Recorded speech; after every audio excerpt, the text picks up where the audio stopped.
They told him the British would cut off his hand. In the bitter winter of 1944, as snow fell across the Ardennes forest and the Battle of the Bulge raged around them, a young German soldier named Franz Becker sat huddled in the back of a British transport truck, cradling his mangled left hand against his chest. The injury was catastrophic. Everyone could see that his fingers had been crushed 2 days earlier when an Allied artillery shell collapsed his machine gun nest, burying him under twisted metal and frozen earth. The flesh was purple and grey. The smell of frostbite and infection had already begun to spread. The other prisoners looked away when they saw it, their faces tight with the knowledge of what such wounds meant in the middle of a brutal winter offensive. "When the British see this," an older sergeant whispered to him through chattering teeth, "they will not waste medicine on a German. They will take out a saw and remove it quickly. That is what they do in field hospitals, quick and brutal." Franz was 21 years old. He had been a piano student at the Dresden Conservatory before the war, one of thousands of young men who traded Bach and Beethoven for bullets and blood. Now he was a prisoner, wounded and terrified, heading toward an enemy he had been taught to fear almost as much as the Russians. The propaganda had been relentless. The British were cold and efficient. They showed no mercy to captured soldiers. They let the wounded suffer through procedures without proper anesthesia. They cared only for their own. But 6 hours after arriving at a British field hospital in Belgium, Franz would be lying on an operating table, tears streaming silently down his face, as 3 enemy medics worked without speaking for 4 straight hours to save every single one of his fingers. The British doctors would not explain what they were doing, and Franz would not dare to ask. But what happened in that frigid converted farmhouse would shatter everything he believed about the enemy, about duty, and about what it means to heal in the middle of hell. This is the story of that winter day. It's a story about war and wounds, about silence and unexpected mercy. It is a story that reminds us that even in the frozen depths of war's cruelest season, humanity can appear in the most unlikely places. If you find stories like this meaningful, make sure to like and subscribe to this channel. We bring you true accounts from history that deserve to be remembered. Now let us go back to those desperate days in December 1944, when one young musician's future hung in the balance, and 3 British strangers refused to let it slip away. It's hard to believe. The truck carrying Franz and 27 other German prisoners lurched to a stop on an icy road somewhere near Liège, Belgium. It was December 1944, and the Ardennes countryside was transformed into a white nightmare. Snow fell in thick curtains, covering everything. The abandoned tiger tank beside the road, the shell-cratered fields, the corpses that no one had time to bury. The cold was merciless, the kind that made your lungs burn with every breath and turned human flesh brittle as glass. Franz pressed himself against the wooden slats of the truck bed, trying to shield his injured hand from the wind.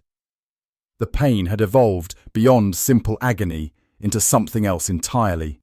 It was a deep, bone-grinding torment that radiated up his arm and into his chest. He had wrapped the hand in a piece of his torn uniform, but the fabric was now frozen stiff with blood and fluid. He dared not unwrap it. He dared not look at what lay beneath. Around him, the other prisoners sat in defeated silence. Most were young men like himself, soldiers from Wehrmacht infantry units, some from panzer divisions that had been shattered by Allied air superiority. Their uniforms were crusted with mud and ice. Their faces were hollow with exhaustion and fear. Some had been captured just hours ago during the massive German counter-offensive. Others had been prisoners for days, shuffled from collection point to collection point as the British struggled to process the sudden flood of captives. "Where are they taking us?" a boy with blonde hair asked, his voice barely audible over the wind. His name was Klaus, and he had been a machine gunner in Franz's company. He was perhaps 19 years old, too young for the frost that had already claimed 2 of his toes. "Does it matter?" replied another, an older man named Dieter, who had fought in Russia before being transferred west. His right eye was swollen shut from a rifle butt during capture. "We are prisoners now. The war is over for us." The truck ground forward again, and Franz bit down hard on his lip to keep from screaming as the movement sent fresh agony through his crushed hand. He had not eaten anything hot in 3 days. He had not slept more than an hour at a time in a week. The world had become a nightmare of cold and pain, and the constant grinding fear of what would happen next. He thought of his mother back in Dresden, if Dresden was still standing. The last letter he had received months ago spoke of increasing Allied bombing raids, entire neighbourhoods reduced to rubble. He did not know if his family was alive or dead. He did not know if he would ever touch a piano keyboard again. He did not know if he would have a hand at all by morning.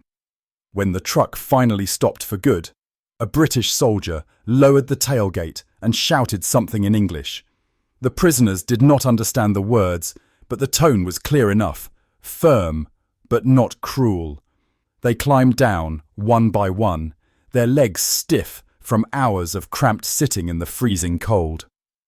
Franz was the last to move. When he tried to climb down, his legs gave way beneath him. He would have fallen face first into the snow if a strong hand had not caught his arm. He looked up into the face of a British corporal. The man was young, with a weathered face and kind eyes behind fogged glasses. He said something Franz did not understand, his breath misting in the frozen air. Then the corporal's eyes fell on Franz's wrapped hand, and his expression changed. He called out something urgent, and another soldier came running across the snow-covered ground. Franz's heart began to pound. This was it. They had seen his wound. Now they would take him to some shed and remove his hand with whatever tools they had available. He tried to pull away, but he was too weak. The world tilted dangerously. "Bitte, nein," he whispered in German. "Please, no." But the soldiers only held him steady, their grips firm, but surprisingly gentle, as a medical orderly appeared with a stretcher. The building they carried him to had once been a Belgian farmhouse. The British had converted it into a forward aid station, and the rooms that once held livestock and hay now held the wounded and dying. Franz was placed on a stretcher and carried inside by 2 orderlies who moved with practiced efficiency despite the slippery ice. The smell hit him immediately. Blood, antiseptic, gangrene, and something sharp that made his eyes water. Everywhere he looked, he saw wounded men on cots and improvised beds. Most were British and American soldiers, but he spotted several German uniforms as well. They were treating Germans. The realization struck him with physical force. Enemy prisoners were being treated in the same space where Allied soldiers received care. A German paratrooper with bandaged stumps where his legs had been lay next to a British infantryman with his chest wrapped in gauze. They were not separated. They were not treated as lesser. They were simply patients, all of them, receiving care. "Das kann nicht sein," he murmured to himself. "That cannot be." A medical orderly appeared beside his stretcher, a British soldier with corporal stripes and a Red Cross armband. The man looked exhausted, his uniform stained with blood that was clearly not his own. He examined Franz with professional detachment, then carefully began to unwrap the frozen cloth from his hand. What lay beneath made the orderly's jaw tighten. Franz's fingers were swollen grotesquely, the skin mottled in shades of purple, grey, and black. The pinky finger bent at an unnatural angle. The index and middle fingers barely responded when Franz tried to move them. The smell of infection and frostbite rose like a curse. The orderly called out something in English, his voice carrying urgency. More people gathered around Franz's stretcher. He heard rapid conversations, saw concerned faces looking down at his ruined hand. Someone was shaking their head. Someone else was pointing at his fingers and speaking quickly. A doctor in a blood-stained coat appeared, examined the wound with a magnifying lens, and frowned deeply. "They are deciding how to take it off," Franz thought, and the tears he had been holding back for days finally began to fall. "They are deciding whether to take the whole hand or just the fingers."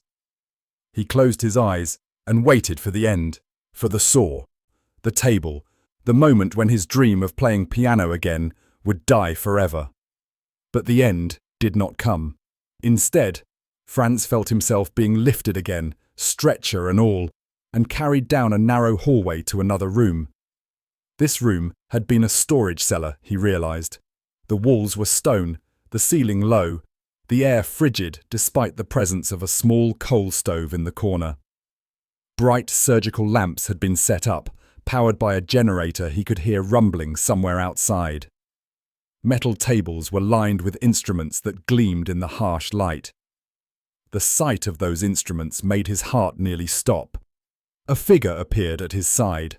The man was perhaps in his mid-30s, with dark hair and a thin moustache. He wore a captain's insignia and a white coat over his British Army uniform. His hands were already being washed in a metal basin by an assistant. When he looked down at Franz, his expression was serious, unreadable. He spoke to the orderly in clipped English, gesturing at Franz's hand. Franz understood nothing. The language was completely foreign to him. But something in the captain's manner made him pause. There was no anger there, no contempt. The man looked like a craftsman examining a difficult problem, determining the best approach to solve it. Another figure entered the room, a German prisoner like Franz, but older, perhaps 35, wearing a Wehrmacht Medical Corps uniform. His right arm was bandaged, but otherwise he seemed uninjured. "I am Hauptmann Gustav Richter," he said in German, his voice steady. "I am a prisoner and a doctor. The British have asked me to assist with translations and medical procedures. I am here to explain what is happening." "They are going to amputate," Franz said, his voice breaking. "Tell them I understand. Tell them to do it quickly." Gustav shook his head slowly. "They are not going to amputate. That is what I came to tell you." He paused, glancing at the British captain who was now examining Franz's hand under a bright lamp with intense concentration. "This man is Captain William Davies. He is the senior medical officer at this aid station, one of the best surgeons in the Royal Army Medical Corps. He has examined your hand and he believes he can save it." Franz could not process what he was hearing. Save it? But the frostbite, the crushing injuries, "The damage is severe," Gustav agreed, his voice grave. "He is not lying to you about that. The surgery will be extremely difficult. It will take many hours. There is a significant chance it will not work, and he may have to amputate after all. But he wants to try." Gustav paused, and something like disbelief entered his voice. "He says he will not give up on your hand unless he has absolutely no other choice." Franz looked at the British captain, at Captain William Davies, who was still bent over his hand with the focus of a man studying a musical score. He did not look up. He was completely absorbed in his examination, his brow furrowed, his lips moving slightly as if he were calculating something complex.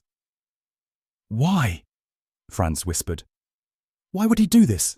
I am the enemy. I am nothing to him. My people are killing his people right now, not 50 kilometers from here." Gustav translated the question. Captain Davies looked up, meeting Franz's eyes for the first time. He spoke in English, his words slow and deliberate. Gustav translated each sentence. "He says you are not his enemy.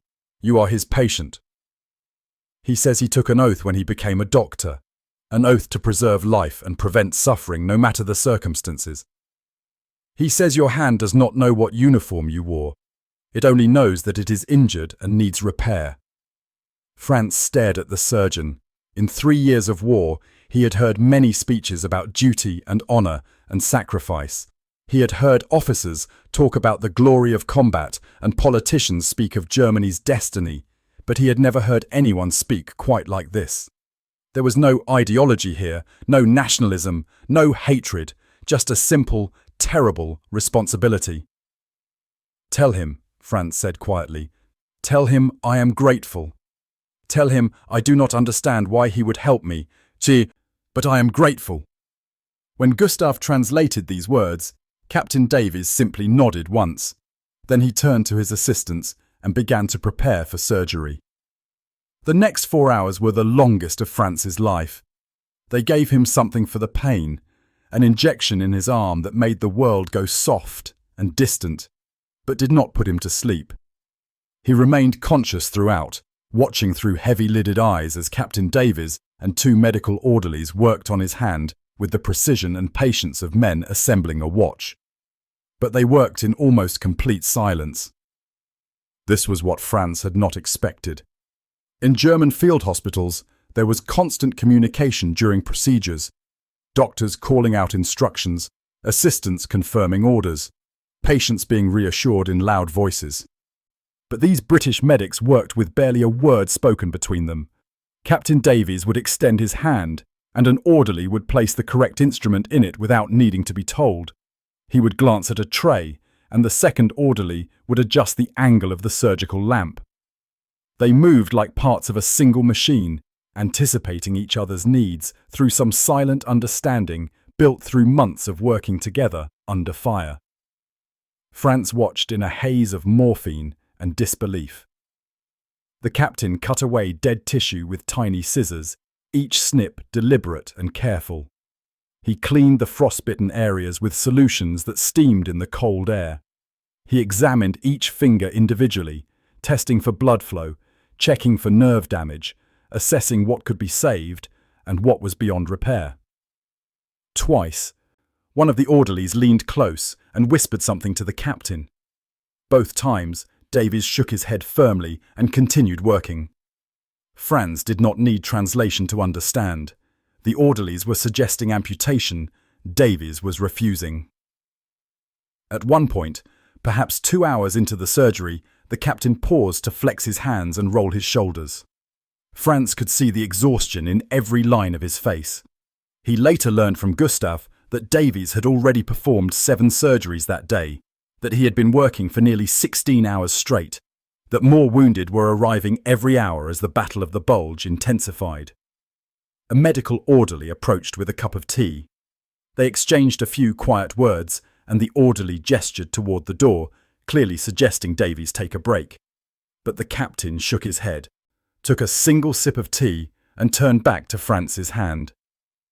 Gustav, who had been standing in the corner, leaned closer to Franz and whispered in German, "He said he cannot leave now. He said your hand has finally started to respond to the treatment, and if he stops now, all the progress will be lost." Franz turned his face away so no one would see his tears. He did not understand this man. He did not understand any of this. For years, he had been taught that the British were the enemy, that they were fighting to destroy Germany, that they would show no mercy to German soldiers. And yet here was this surgeon, exhausted beyond measure, refusing to give up on the hand of a prisoner he had never met before today. The surgery continued. Captain Davies worked on each finger as if it were the most precious thing in the world. He sutured torn blood vessels with thread so fine Franz could barely see it. He removed tiny fragments of metal shrapnel that had been driven deep into the tissue. He applied medicines and wrapped each finger individually in clean gauze. At one point, he spent nearly 40 minutes working on the pinky finger alone. The damage there was worst. The bone was cracked, the main tendon severed, the circulation severely compromised. Franz watched the captain's face grow more and more intent, his movements becoming slower, more deliberate, as if he were performing a delicate restoration of a priceless artifact. And finally, after 4 hours and 9 minutes by the clock on the wall, Captain Davies stepped back from the table. He said something quiet to his orderlies, the first full sentence Franz had heard him speak during the entire procedure. Then he looked down at Franz and nodded once. Gustav stepped forward. "He says he has done everything he can. The damage was severe, and several of your fingers were badly crushed. But he believes if you are careful and follow the recovery instructions exactly, you will keep your hand. All 5 fingers." When Gustav finished translating, Franz broke down completely. He wept like a child, great gasping sobs that shook his entire body. He tried to thank the captain, to express something of what he felt, but no words would come in any language. All he could do was cry. Captain Davies watched him for a moment with those tired, unreadable eyes. Then he reached out and patted Franz's shoulder once, a brief, awkward gesture of comfort. He said something very soft in English that Gustav did not translate, but that Franz understood anyway. It was the universal language of reassurance, the kind of gesture one might make to someone who had just survived the impossible. Then the captain turned and walked out of the cold stone room, leaving Franz to stare at his bandaged hand through his tears, trying to comprehend what had just happened. Recovery was slow, painful, and filled with small revelations. Franz was moved from the surgical room to a recovery ward, a converted barn where wounded soldiers and prisoners lay side by side on cots and straw mattresses. He was given his own space, a blanket that smelled of mothballs, and a portion of hot soup that was the first warm food he had eaten in a week. These simple comforts felt impossibly luxurious after months of sleeping in frozen foxholes and eating cold rations.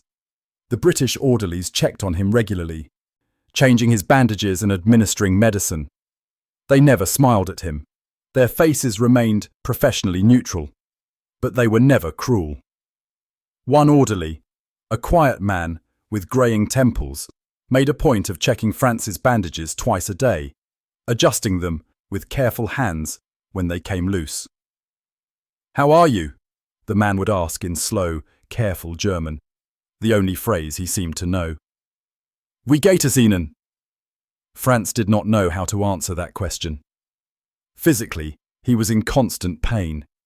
His hand throbbed with every heartbeat, and the medicine made him nauseous and confused. But emotionally, he was lost in a confusion so deep he could barely think straight. Everything he had been taught about the enemy was wrong. That was the truth he was forced to confront every single day as he lay in that converted barn, watching British soldiers care for German prisoners with the same attention they gave their own wounded. The British were not monsters. They were not efficient killing machines. They were men who worked themselves to exhaustion trying to save lives, who shared their rations with prisoners, who treated injuries without asking what side you had fought for. The food at the aid station was basic but nourishing. There was bread, real bread, soft and fresh, nothing like the sawdust loaves that had been standard Wehrmacht rations for months. There was hot tea, endless cups of it, black and bitter, but warming. There was meat occasionally, and vegetables that must have been precious in this frozen winter landscape. And once, incredibly, an orderly gave him a small piece of chocolate, pressing it into his good hand with a nod. Franz put the chocolate in his mouth and closed his eyes. The sweetness was almost painful after months of tasteless food. He had not had chocolate since before the war, since the days when he was still a student, still practicing Chopin nocturnes in the conservatory practice rooms, still believing he had a future. "Why do you give me this?" he whispered to the orderly, who could not understand him. "Do you not know that my people are killing your friends right now? Do you not know that German artillery is shelling British positions every day? Why show me such kindness?" But the orderly only nodded once and moved on to the next patient, his face betraying nothing. The routine of the aid station became Franz's anchor. Each day followed the same pattern. Wake to the sound of generators and distant artillery. Receive breakfast, porridge and tea. Have bandages changed by the silent orderlies.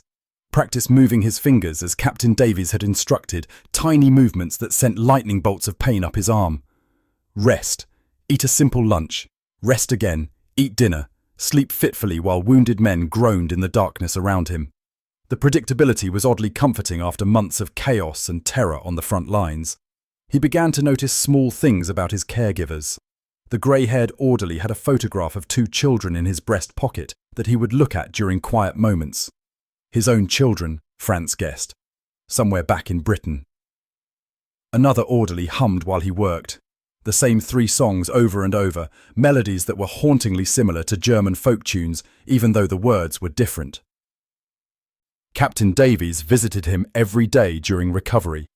He would examine Franz's hand carefully, checking for signs of infection, testing the range of motion in each finger, making notes in a small leather journal.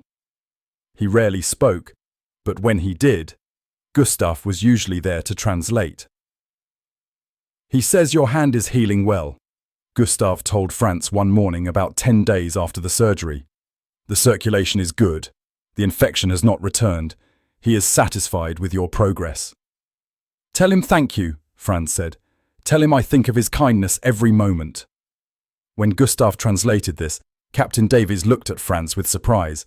Then, slowly, he smiled. A small, tired smile, but genuine. It was the first time Franz had seen any real emotion on the man's face.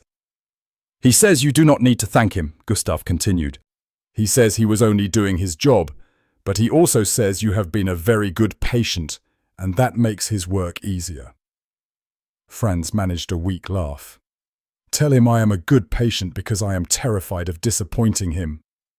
Gustav hesitated, then translated. Captain Davies's smile widened just slightly. He said something in English that made Gustav chuckle. He says that is very sensible of you. He says troublesome patients get transferred to the Soviet sector. It was a small joke, a tiny moment of shared humanity in the middle of a war that had killed millions. But to Franz, it meant everything. For just a moment, he was not a prisoner, and Davies was not the enemy. They were simply two people, one healing and one helping, connected by an act of care that transcended the uniforms they wore. As the days passed, Franz began to learn more about the world he had stumbled into. Gustav Richter, the German doctor who served as translator, became something like a friend. He had been a surgeon in Munich before the war, called up for military service when Germany invaded Poland. He had been wounded and captured during the Allied advance through France. I was certain they would shoot me when they realized I was a doctor, Gustav told Franz one afternoon as they sat together near the coal stove in the barn. Outside, snow was falling again, covering the Belgian countryside in fresh white. I thought they would accuse me of war crimes, of operating on prisoners without anesthesia, of participating in medical experiments. I had heard all the rumors about what happened to captured German doctors. And instead? Franz asked. Gustav was quiet for a long moment, watching the coals glow in the stove. Instead, they put me to work. They asked, not ordered, but asked, if I would help treat wounded. They gave me surgical instruments. They consulted with me on difficult cases. When I do good work, they thank me. He shook his head slowly. I keep waiting for the cruelty to begin, for the punishment, the revenge, the hatred. But it never comes. They are simply professional, dedicated. They see wounded men and they try to save them. It is as simple and as strange as that. Perhaps there is no trick, Franz said softly, flexing his healing hand. Perhaps this is simply who they are. Perhaps, Gustav agreed. And if that is true, then what does it say about everything we were told? What does it say about the war we fought, the cause we served, the propaganda we believed? Franz had no answer to that question. He was not sure there was an answer. All he knew was that his hand was healing, that he was being fed and cared for, and that the enemy he had feared for so long was not an enemy at all. They were just men doing their duty in the middle of a terrible war, trying to preserve life in a world dedicated to destroying it. 3 weeks after his surgery, Franz's bandages were finally changed for the last time. Captain Davies performed the procedure himself, carefully unwrapping the layers of gauze that had protected his healing hand. Franz watched with his heart pounding, afraid of what he might see. The memory of those crushed, frostbitten fingers still haunted his nightmares. But what emerged from the bandages was not a claw. It was a hand. His hand, scarred and stiff. Yes, but whole. All 5 fingers were there, pink and alive, moving when he willed them to move. Try to make a fist, Gustav translated. Slowly. Do not force it. Franz concentrated, sending the command down his arm to his fingers. They moved reluctantly, painfully, but they moved. He made a loose fist, then opened his hand again. The motion was weak and shaky, but it was possible. It will take months, Captain Davies said through Gustav. Perhaps a year of exercises to build back full strength, but the function is there. You will be able to use your hand again. Franz looked at his hand, then at the surgeon who had saved it. He thought of all the hours spent in that cold stone room, all the skill and patience that had gone into keeping his fingers attached to his body. He thought of the medicine, the care, the quiet professionalism that had been shown to him at every turn. And something inside him finally broke open. It was not a dramatic moment. There was no sudden revelation, no flash of understanding. It was quieter than that, more subtle. It was simply the final collapse of a worldview that could no longer sustain itself against the weight of evidence. He had been taught that the world was divided into nations and races, Germans and others, civilization and barbarism. He had been taught that Germany was special, destined for greatness, fighting against enemies who wanted to destroy everything good in the world. He had believed these things because everyone around him believed them, because questioning was dangerous, because it was easier to accept than to think. But here in this converted Belgian farmhouse, surrounded by people who were supposed to be his mortal enemies, Franz could no longer believe any of it. The evidence was too strong, the kindness was too real. The humanity of these supposed monsters was too obvious to deny.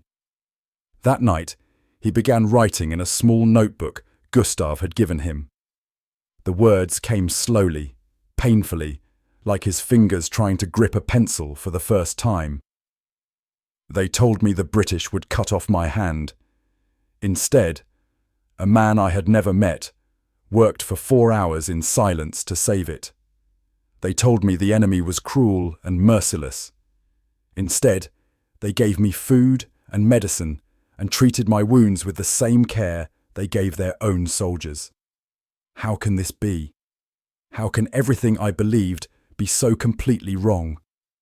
I think of my friend Heinrich, who died at Stalingrad.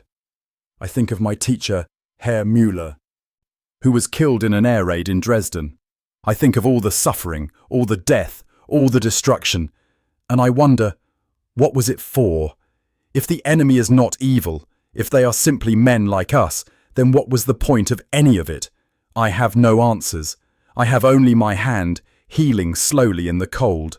But I know one thing for certain. I cannot hate these people. I cannot hate Captain Davies, who saved my hand when he could have taken it. I cannot hate the orderlies who changed my bandages in silence. I cannot hate the soldiers who carried me from that truck when I was too weak to stand. Perhaps hate was always the wrong answer. Perhaps it was hate that brought us to this place, this frozen hell, this end of everything we knew. And perhaps the only way forward is to let the hate go, even if it means admitting that everything we fought for was a lie. He closed the notebook and lay back on his cot, staring at the rafters of the converted barn. Outside, he could hear the distant rumble of artillery. The battle was still raging. Men were still dying. The war ground on. But for Franz, the real transformation had nothing to do with armies or territory. It was happening inside him, in the quiet space between one thought and the next. He was becoming someone new, someone who could see the world without the filter of propaganda, someone who could recognize humanity even in the faces of former enemies.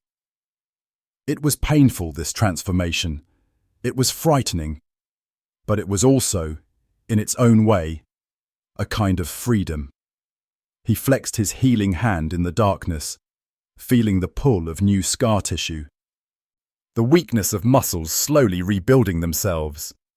I will use this hand to create something, he promised himself. I do not know what yet, but whatever I create, it will not be built on hatred. It will not be built on lies. He thought of his mother in Dresden, if she was still alive.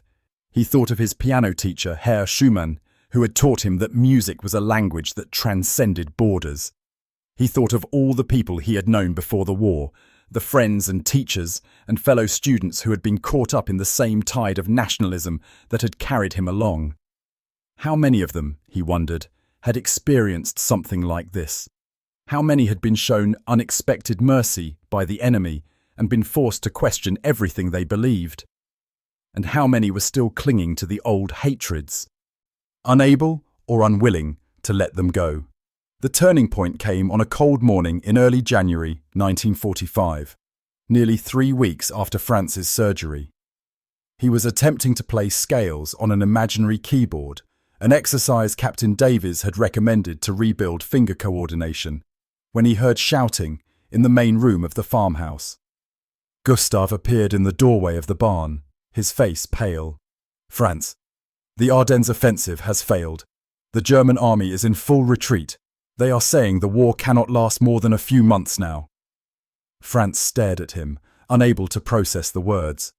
The Great Winter Offensive, Germany's last desperate gamble to split the Allied armies and force a negotiated peace, it had failed. The thing that had consumed thousands of lives, that had brought him to this place, that had crushed his hand under falling rubble, it had all been for nothing. He did not know what to feel. Relief, certainly. The war would end, and men would stop dying. But beyond that, there was grief. Grief for all the waste, all the death, all the years that had been stolen from an entire generation. And there was something else too, something harder to name. It was like standing at the edge of a cliff and looking out at a vast, unknown landscape. The familiar world had failed. A new one was beginning, and he had no idea what it would look like. That evening, there was no celebration at the aid station. The British soldiers went about their duties with the same quiet professionalism as always, but Franz noticed small changes. Men smiled more easily. The tension that had filled the air seemed to lift slightly. Someone played a harmonica somewhere, the notes drifting through the cold Belgian night. Captain Davies came to see Franz just before dark. He was not celebrating. His face was as tired as ever, his eyes shadowed with exhaustion that went beyond any single battle. He sat down on the edge of Franz's cot and for a long moment said nothing. Then he reached out and gently took Franz's healing hand in both of his. He examined it as he had done so many times before, testing the flexibility of each finger, checking the progress of each scar. When he looked up, Franz saw something in his eyes that might have been tears, or might have been simple weariness. Davies said a single word in English. "Good." That was all. Just one word. But Franz understood everything he meant by it. The hand was good. The surgery had worked. After everything that had happened, after all the fear and pain and uncertainty, this one small miracle had come true. Franz thought of the old sergeant on the transport truck, the one who had warned him that the British would amputate without mercy. He thought of all the propaganda, all the lies, all the hatred that had been poured into his ears for years. And he looked at this tired British surgeon, this man who had worked in silence for 4 hours to save the hand of an enemy prisoner, and he felt his entire understanding of the world shift beneath him. "Thank you," he said in his broken English, the words clumsy but sincere. "Thank you for my hand. Thank you for everything." Captain Davies smiled, that same small, tired smile Franz had seen only once before. He patted Franz's hand gently, then stood to leave. At the door, he paused and turned back. He said something in English, speaking slowly. Franz did not catch every word, but he understood the meaning. Something about hands that build and hands that destroy. Something about choices we make in dark times. Something about hope. Then he was gone, and Franz was left alone with his healing hand and his new understanding of what the world could be. The weeks that followed were strange and uncertain. The aid station continued to operate, treating the wounded of both sides, but the urgency was fading. The flow of new casualties slowed. The Battle of the Bulge was over. The German army was retreating. The end was visible now, somewhere on the horizon. Franz practiced with his hand every day. It was slow, frustrating work, filled with setbacks and small triumphs.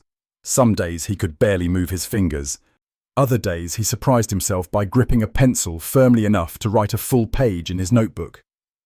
Captain Davies had told him that full recovery might take a year or more, and Franz was beginning to understand what he meant.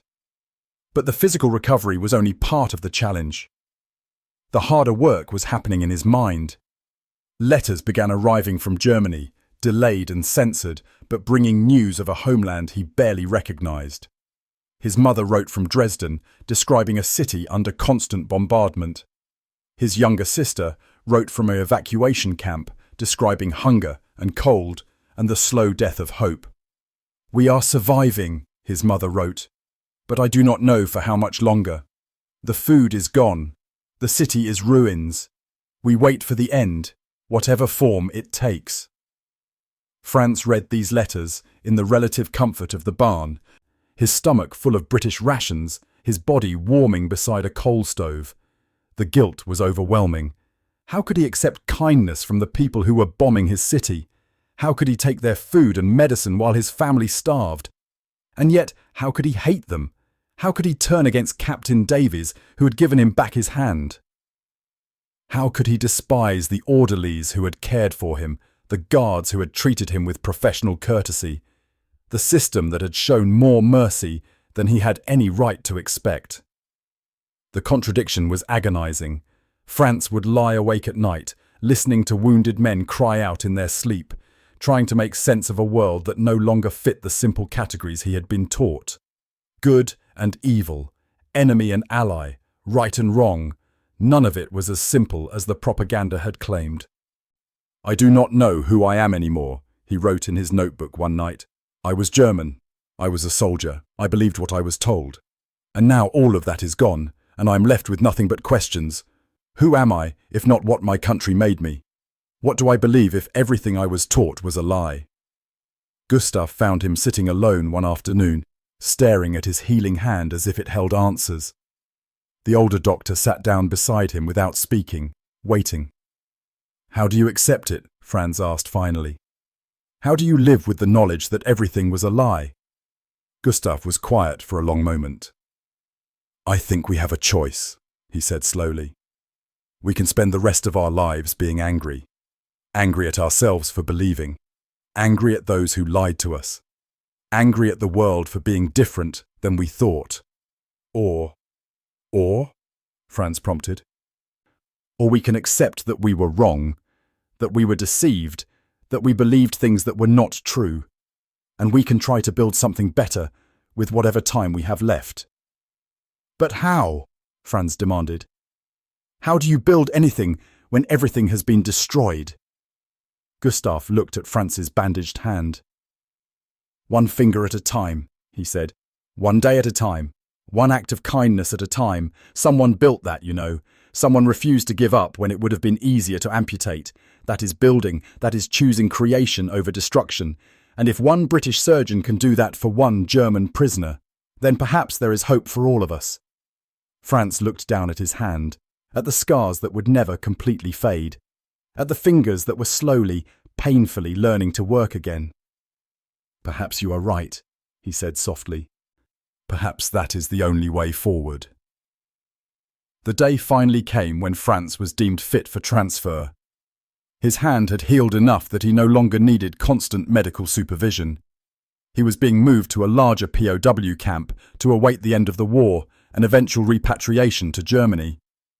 He packed his few possessions, the notebook, letters from home, a small piece of soap an orderly had given him, into a cloth bundle. The grey-haired orderly came to say goodbye, pressing something into Franz's good hand. It was the photograph of his children. On the back, someone had written in careful English, "So you remember that kindness exists." Franz looked at the photograph, then at the orderly. "I will never forget," he said in German, not caring that the man could not understand. "Never." He did not see Captain Davies before he left. The surgeon was in surgery again, working to save another life. Franz understood. That was who the captain was. That was what he did. He did not need goodbyes or gratitude. He just needed to keep building, one patient at a time. As the truck pulled away from the farmhouse, Franz looked back at the building that had been his home for 5 weeks. He thought of everything that had happened there, everything he had learned, everything he had become. He flexed his healing hand, feeling the pull of scars, the weakness of muscles, the miracle of fingers that still worked. "Thank you," he whispered into the cold Belgian air. "Thank you for teaching me that enemies are not always what they seem. Thank you for showing me that mercy is stronger than hatred. Thank you for saving my hand and for saving something even more important." He did not know what the future held. He did not know what he would find when he returned to Germany. He did not know if his family was alive, if Dresden still stood, if there would be anything left to return to. But he knew one thing for certain: he would use his hand to create, to build, to make music again, if he could. He would pass on the kindness that had been shown to him, one act at a time, one day at a time. That was the only way forward. That was the only answer that made sense. Franz Becker lived to be 84 years old. He outlived almost everyone who had been in that Belgian farmhouse in the winter of 1944. The orderlies, the guards, the other prisoners. But he never stopped telling the story of what happened there. He returned to Germany in the summer of 1945, to a country that no longer existed. Dresden was rubble. His childhood home was gone. His mother had survived somehow, but she had aged decades in the space of years. His sister had died in the final bombing raids. The conservatory where he had studied was destroyed. The concert halls, where he had dreamed of performing, were burned shells. But he survived, as so many did, rebuilding his life one day at a time. He could not return to the conservatory. There was no conservatory to return to. But he found work as a piano teacher, taking students in the ruins of Dresden, helping children learn to make music in a city that had forgotten how to sing. His hand never fully recovered. The fingers remained stiff, the grip weak. He would never be a concert pianist, would never perform the Chopin etudes he had once practiced for hours. But he could teach. He could pass on his knowledge to a new generation. He could help others find beauty in a world that had seen too much ugliness. He married a woman named Anna in 1949, a nurse who had also survived the war's horrors. She had worked in a field hospital on the Eastern Front, had seen things that gave her nightmares for years. But she understood Franz in a way others could not. They both carried the weight of having witnessed the worst of humanity and the best of it, often in the same moment. Together, they had 2 children, a son and a daughter. Franz told them both the story of Captain Davies and the 4 hours of silent surgery that saved his hand. He wanted them to understand that the world was more complicated than simple narratives suggested, that enemies could show mercy, that individual acts of kindness could echo across decades. His children grew up believing in the possibility of reconciliation, and they passed that belief on to their own children. He never forgot Captain William Davies. In 1969, more than 24 years after the war, Franz travelled to England for the first time. He had spent years trying to find the surgeon who saved his hand, writing letters to the British Army Medical Corps, following leads that went nowhere, searching through regimental records. But finally, with help from veterans associations and the Red Cross, he found him. Davies was retired, living in a small village in Kent with his wife. His hair had gone white, and he moved more slowly, but his hands were still steady. When Franz knocked on his door, Davies did not recognize him at first. How could he? He had treated thousands of patients during the war, had performed hundreds of surgeries. Franz was just one face among many, one hand among thousands he had repaired or amputated or tried to save. But when Franz held up his left hand, the one with the distinctive scars across the knuckles and the slightly crooked pinky finger, Davies's eyes widened. He stared at the hand for a long moment, and Franz could see him travelling back through time, back to that cold stone room in Belgium, back to the 4-hour surgery performed in silence. "The German boy," Davies said softly in English. Franz understood just enough. "The piano student." The hand was so badly crushed. Frostbite and infection both. I thought for certain we would lose at least 2 fingers." Franz's heart nearly stopped. He remembered. After all these years, after all the patience, Davies remembered him. They sat together in Davies's garden that afternoon, 2 old men who had once been enemies. Franz showed him photographs of his children, his students, the piano studio he ran in Dresden. He told Davies about his life, about the music he had taught, about the bridges he had tried to build between nations through the universal language of melody and harmony. "None of it would have been possible without you," Franz said in careful English, improved by decades of teaching himself the language. "You saved more than my hand that day. You saved my future. You saved my children. You saved everything that came after." Captain Davies, Dr. Davies now, was quiet for a long moment. When he spoke, his voice was thick with emotion. "I was just doing my job.